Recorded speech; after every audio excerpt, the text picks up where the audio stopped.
Salut à tous, on se retrouve aujourd'hui pour une nouvelle vidéo de la préparation de la 4L et aujourd'hui on va faire de la carrosserie.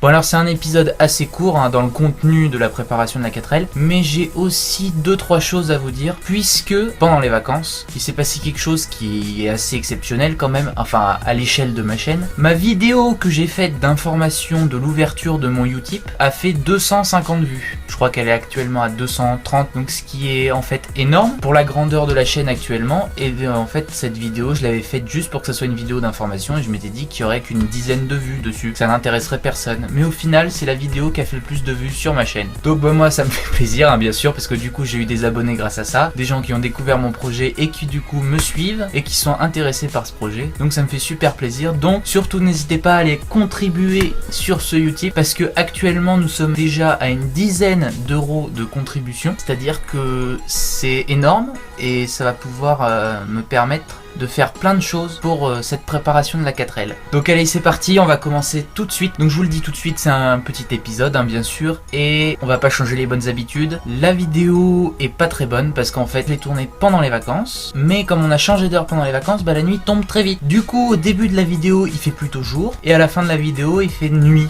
Donc la vidéo est en PLS et c'est pas bon du tout. Allez c'est parti.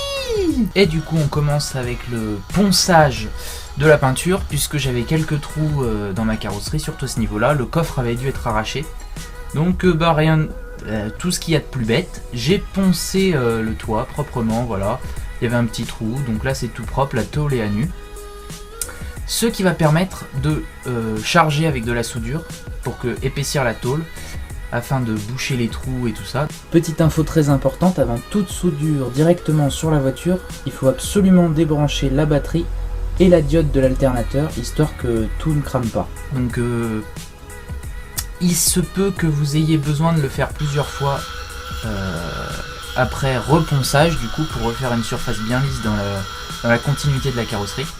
Voilà. Donc le coffre avait été coupé, on ne sait pas trop pourquoi, mais il a sûrement été cassé en reculant, ouvert comme ça. Du coup on a chargé de soudure ce qui était cassé. Et donc là pareil, j'ai poncé avec un disque à meuler la soudure. C'est un peu plus compliqué, un peu plus technique, puisqu'il faut bien aller dans les coins et tout, suivre la forme du coffre pour que le joint recolle bien et tout.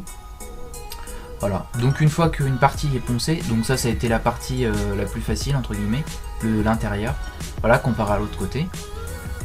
En fait ça se fait assez bien, en une vingtaine de minutes c'est fait. Après vous faites dessus et il faut suivre toujours la courbure du coffre. Donc c'est assez long, forcément, voilà, faut être patient, c'est tout. Ça fatigue un peu les bras aussi, faut tenir, faut pas bouger, faut être très précis. Et après vous prenez un disque avec un gros grain pour pas chauffer la tôle, un disque souple, et vous poncez pour bien polir la tôle afin que ça soit nickel et bien lisse et que ça suive bien les courbures de la tôle et du coffre du coup. Ensuite on applique du scotch peintre en papier sur toutes les surfaces à protéger.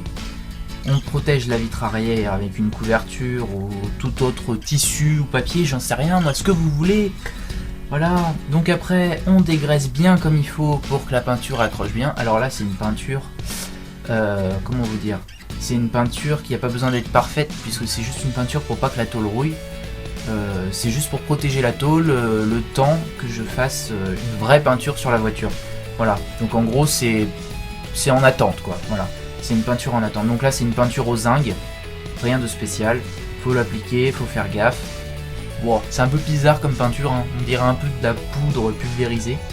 Voilà, donc après vous retirez votre scotch. Bon moi je l'avais fait pour que ça fasse un beau carré, mais après vous pouvez le faire aussi à la va-vite, juste un trait vite fait comme un tag, je sais pas si ça se dit mais voilà.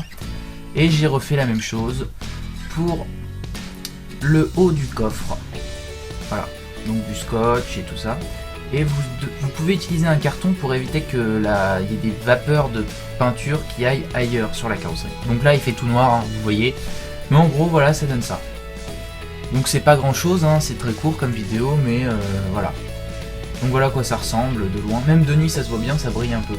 Voilà, j'espère que cette vidéo vous a plu. C'est une des premières vidéos que j'ai réalisées quasiment tout seul en fait. J'ai demandé de l'aide parce qu'il fallait que ça aille un peu plus vite et tout. Par moments je savais pas trop, j'avais pas trop la technique. Mais globalement c'est un épisode que j'aurais pu faire tout seul. J'avais les bases on va dire pour le faire. Donc c'est un petit truc très simple, hein.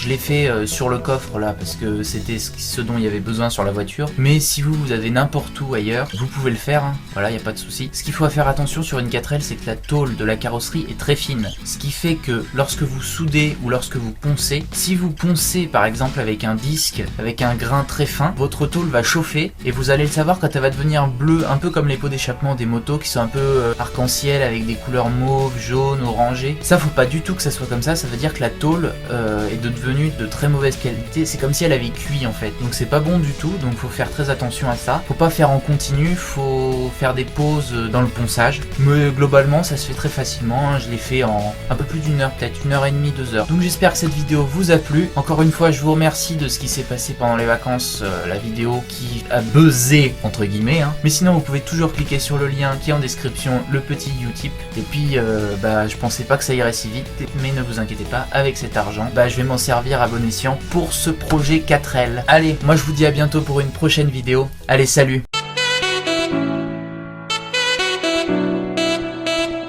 Bon, tu peux liker, commenter, partager, tu peux t'abonner aussi bien sûr, tu peux aller voir mon autre chaîne YouTube qui est totalement différente, et puis comme t'as rien d'autre à faire, va voir une autre vidéo, mais avant ça, va dans la description, tu vas voir il y a un petit lien, tu cliques dessus, il y a écrit Utip, et ça peut vraiment m'aider. Allez, salut!